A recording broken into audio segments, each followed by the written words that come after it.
Bayangkan Islam hanya sekedar nama agama, dan kita membangga-banggakan kalau agama saya adalah agama yang paling benar. Apapun perilaku saya nggak peduli. Makanya banyak orang yang beragama tetapi tidak bertuhan. Dan bayangkan ya, selama ini ya, agama dengan ilmu pengetahuan itu seolah-olah berdiri sendiri, bahkan dibenturkan. Jadi kalau orang sudah beragama, ya sudah bisa idgham biguna, bilaguna, ikhfa gitu, rasanya sudah beragama walaupun gak ada gunanya hidupnya. Coba kalian yang pernah haji, pernah umroh, waktu ziarah, nanya gak, kenapa ziarahnya ke gunung? Di Indonesia kan ziarah biasanya ke kuburan, di sana ziarahnya ke gunung, tapi nggak nanya kan? Luar biasa kalian itu, memang luar biasa.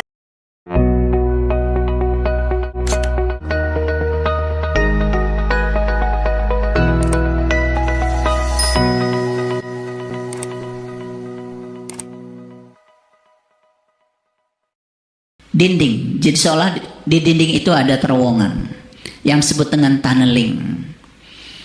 Itu semakin membuktikan bahwa ya, sesuatu yang disebut materi di alam semesta ini itu hanya ilusi pikiran dan tidak benar-benar materi.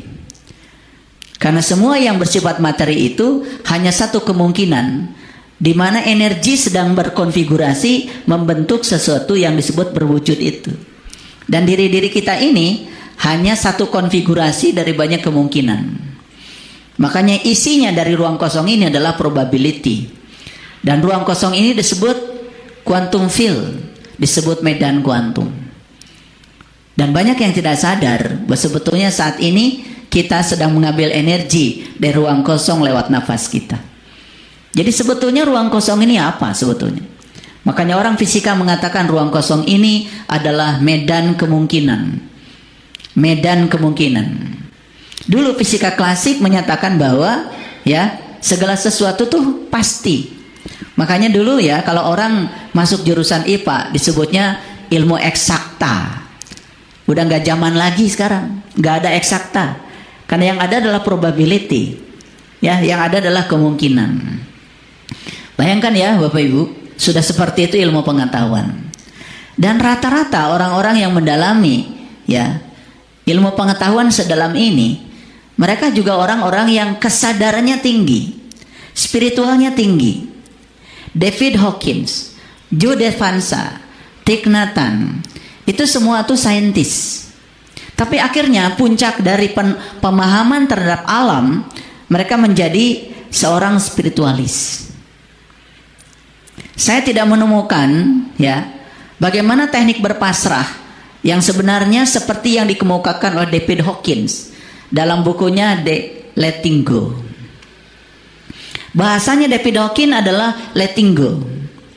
Saya pernah belajar ajaran Tao. Kalau di Tao namanya Wu Wei. Saya pernah belajar ya, berbagai tradisi Hindu. Ternyata kalau di India namanya Karma Yoga. Letting go, Wu Wei, Karma Yoga. Ternyata Nabi Muhammad memberikan satu konsep lebih dasar lagi, namanya Islam. Bayangkan Islam hanya sekedar nama agama, dan kita membangga-banggakan kalau agama saya adalah agama yang paling benar. Apapun perilaku saya nggak peduli. Makanya banyak orang yang beragama tetapi tidak bertuhan. Banyak orang beragama tetapi tidak berkesadaran. Agama hanya permukaan luarnya saja. Bahkan banyak orang yang melakukan tindakan ya, yang sebetulnya berlawanan ya dengan aliran kehidupan atas nama agama. Ada ranting saja di jalan, kalau tidak disingkirkan oleh kita, kata Nabi, tidak disebut orang yang beriman. Karena kita tahu kalau ranting tidak disingkirkan, itu membahayakan orang yang berjalan. Orang beriman itu peduli. Begitu lihat ranting di jalan, singkirkan. Karena dia sangat peduli pada orang lain. Karena hukum alam mengajarkan bahwa hidup itu bukan untuk diri sendiri. Hidup itu buat orang lain. Matahari ada buat orang lain. Bumi ada buat orang lain. Pohon singkong ada buat orang lain. Tidak ada pohon singkong yang memakan buah singkongnya. Semua dipersembahkan buat semesta. Pertanyaannya, Manusia yang disebut dengan khalifah, katanya manusia paling mulia, tetapi hidupnya hanya serakah untuk diri sendiri. Nyaris tidak ada buat orang lain. Semua berfokus pada diri sendiri. Bekerja banting tulang hanya untuk diri sendiri. Silahkan kalian begitu. Kalian melanggar hukum alam. Kalian tidak akan pernah kaya. Kalian tidak akan pernah berkelimpahan. Semakin pelit, semakin kikir, kalian semakin pusing ya dengan harta yang kalian miliki. Sebetulnya bukan kalian yang memiliki harta. Harta sudah memiliki kalian. Kalian sudah dimiliki oleh apa yang mengikat kalian sendiri. Tetapi banyak yang tidak sadar. Oh, itu tanah saya, itu ladang saya, itu sawah saya. Padahal kata ladang, kamu milik saya. Berapa tahun sih orang punya ladang? Paling 60 tahun, 70 tahun. Tapi dimiliki oleh ladang selamanya. Dan nanti akan dikubur di situ. Itulah orang sombong yang tidak sadar. Betul apa tidak? Ya, banyak yang seperti itu, nggak sadar. Ya, jadi kembali lagi, ilmu pengetahuan sudah membuka tabir-tabir rahasia semesta. Dan bayangkan ya, selama ini ya, agama dengan ilmu pengetahuan itu seolah-olah berdiri sendiri, bahkan dibenturkan. Jadi kalau orang sudah beragama, ya sudah bisa idgham biguna, bila guna, ikhfa gitu, rasanya sudah beragama walaupun nggak ada gunanya hidupnya. Betul nggak? Ya. Yang dimasukkan di kepala ini cuma ilmu-ilmu hafalan, ya. Ilmu-ilmu yang sebetulnya pengulangan yang dia sendiri sebenarnya tidak dapat manfaat apa-apa dari ilmunya. Makanya kita harus out of the box, harus keluar, ya. Harus keluar, harus menjadi kelompok yang kecil. Di Quran dikatakan ya, yang bersyukur itu qalil lama tashkurun. Jadi yang terbuka itu sedikit, Bapak Ibu. Syukur itu artinya terbuka. Kebalikan syukur adalah kufur. Kufur itu tertutup. Jadi kalau yang terbuka itu qalil, yang tertutup kasir. Kasir itu 99%, qalil itu 1%. Bagaimana kita bisa memasuki kelompok yang 1% itu? Sullatu minal awalin wa qalilu minal akhirin. Awalnya banyak, tapi akhirnya cuma sedikit. Mau nggak masuk kelompok itu? Karena kata Quran orang beriman itu ya, wasabiqun nasabiqun ulaikal muqarrabun fi jannatin naim. Sullatu minal awalin wa qalilu minal akhirin. Yang bisa merasakan surga dalam kehidupan ini qalil, hanya sebagian kecil. Dan siapa itu? Mari kita buka rahasianya hari ini. Makanya hari ini saya memberi judul menyingkap tabir langit sidratil muntaha. Menyingkap berarti membuka, tabir berarti penghalang. Langit, kalau di Quran ada kata-kata langit, selalu kita berpikir langit itu adalah yang di atas. Padahal langit itu di Quran menceritakan sesuatu yang memiliki nilai yang luhur. Keluhuran, ketinggian itu langit.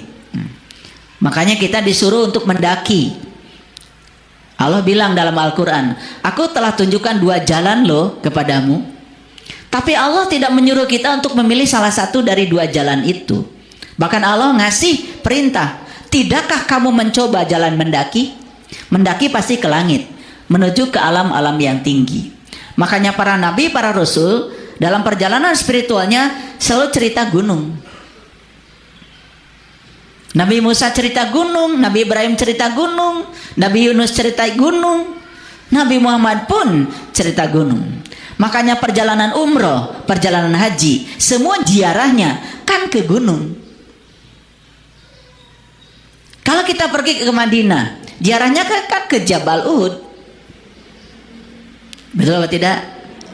Kalau di Mekah ya, kita ziarahnya ke Jabal Sur. Betul? Ke Jabal Rahmah, ke Jabal Nur. Coba kalian yang pernah haji, pernah umroh, waktu ziarah nanya nggak, kenapa ziarahnya ke gunung? Di Indonesia kan ziarah biasanya ke kuburan. Di sana jaraknya ke gunung, gitu. Tapi nggak nanya kan? Luar biasa kalian itu, memang luar biasa. Padahal haji itu kan perjalanan spiritual. Nabi Muhammad mengajarkan ziarah ke gunung, itu simbol. Karena ketika kita mendaki gunung, kita bisa melihat alam. Ketika kita mendaki gunung, kita bisa melihat dunia lebih indah lagi dari kekosongan. Kita mendaki gunung bukan ingin dilihat dunia. Kita mendaki gunung supaya kita bisa melihat dunia. Coba, kalian sholat ingin dilihat orang? Atau supaya kalian bisa melihat orang? Jawab. Harusnya kan kita sholat supaya kita bisa melihat orang. Bisa merasakan penderitaan orang. Bisa peduli pada orang, bukan ingin dilihat orang.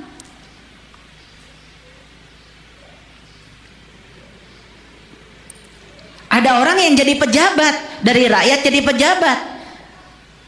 Dia jadi pejabat, ingin melihat rakyat atau ingin dilihat rakyat? Jawab. Kok bisa jawab? Emang ini pejabat? Itu kalian itu kadang-kadang disuruh begitu langsung jawab. Kan kalian bukan pejabat.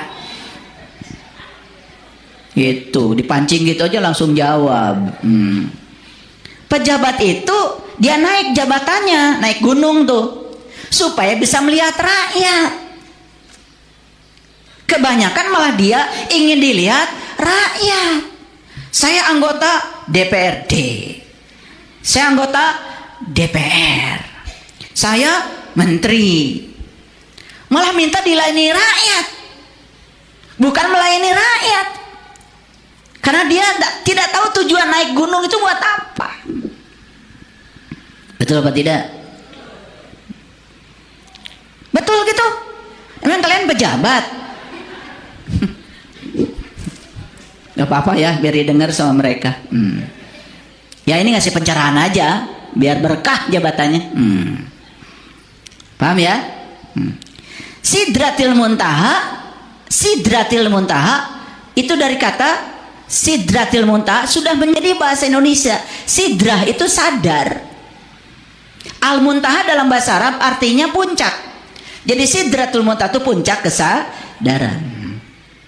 Jadi menyingkap tabir langit Sidratil Muntaha artinya saya akan mencoba membuka sedikit rahasia tentang mengapa banyak orang yang tertutup langit kesadarannya.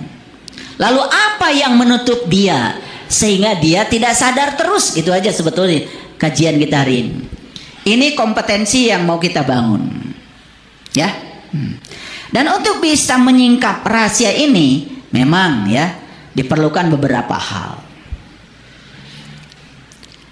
Ada 5 dasar kebenaran. Yang pertama, kita harus punya pengetahuan. Yang kedua, kita harus punya cinta. Cinta yang saya maksud bukan rasa perasaan. Bukan rasa perasaan saat kalian dulu jatuh cinta dengan pasangan. Bukan, itu terlalu kecil. Itu bagian kecil dari cinta. Kalau cinta yang itu bukan memberi sayap. Cinta yang itu malah saling mengikat. Sebetulnya yang disebut cinta selama ini oleh anak-anak muda bukan cinta sebetulnya, racun. Makanya jatuh cinta. Harusnya kan bangun cinta. Coba lihat orang jatuh cinta, kelaper-kelaper kan? Iya. Betul apa tidak? Pengalaman. Ya, iya. Gak punya mobil, rental. Betul nggak? Iya. Uangnya hasil pinjol. Itu jatuh cinta itu. Harusnya kan bangun cinta, ya. Jadi saya masih ingat dulu waktu saya naksir istri saya. Ini pengalaman, ya. Saya tahu yang naksir istri saya itu pakai mobil, pakai sepeda motor.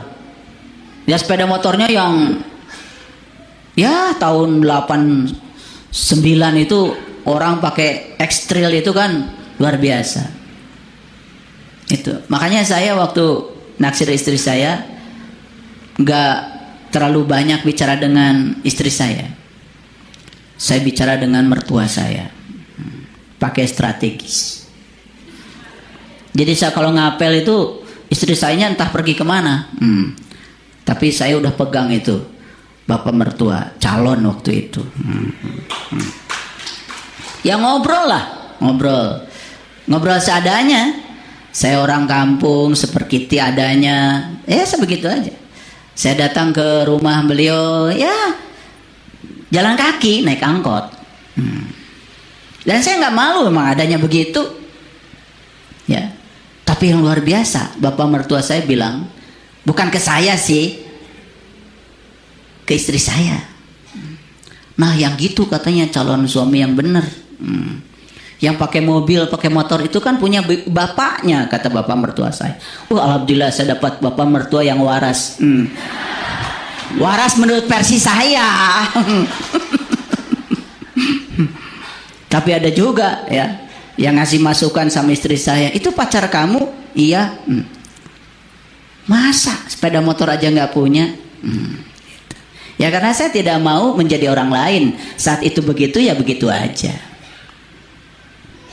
Ya. Nah kalau saya bukan jatuh cinta, bangun cinta. Makanya nggak mabuk. Setiap apel, bajunya cuma punya satu, batik. Ke atasnya batik warna coklat, saya masih ingat, ke bawahnya jin warna biru.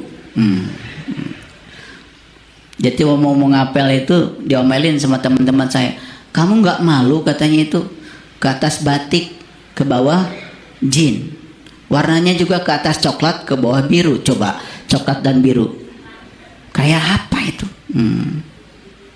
Betul nggak? Masih mending putih coklat, putih biru gitu, biru-biru, hitam biru masih mending kan? Iya. Saya bukan tidak punya selera. Wah deh, majuna. Tapi lebih bagus tampil apa adanya. Ya terserah. Saya itu bertindak tidak memaksa. Ditampil ya nggak apa-apa. Karena saya tidak pernah melekat pada hasil. Ya itu kan namanya juga usaha. Betul nggak? Yang penting jangan sebelum usaha sudah membuat justifikasi. Ya pasti saya ditolak. Ya ditolak beneran. Nah itu juga fisika kuantum Bapak Ibu. Karena itu saya berbicara kemungkinan. Jadi saya tidak berbicara satu kemungkinan, bicara banyak kemungkinan. Kali aja masih ada orang tua yang tidak matre mau menerima saya. Alhamdulillah. Itu kan kemungkinan. Betul nggak? Oke. Makanya sabar itu Bapak Ibu. Sabar itu bukan tentang menunggu. Tapi sabar itu tentang cara bersikap saat menunggu. Ulangi ya. Sabar apa? Cara bersikap tentang saat menunggu. Sabar itu bukan tentang menunggu. Coba Bapak Ibu, menunggu sesuatu, ya. Kemudian pokoknya sabar. Itu udah gak sabar. Betul nggak? Pasti yang ditunggu datang pasti marah-marah. Di mana heula? Tuh. Kemana dulu? Betul. Karena apa? Dia itu sebenarnya nggak sabar. Karena sabar itu selalu tentang menunggu. Padahal sabar itu adalah bagaimana bersikap saat menunggu. Bahkan orang yang sabar nyaris tidak merasa menunggu.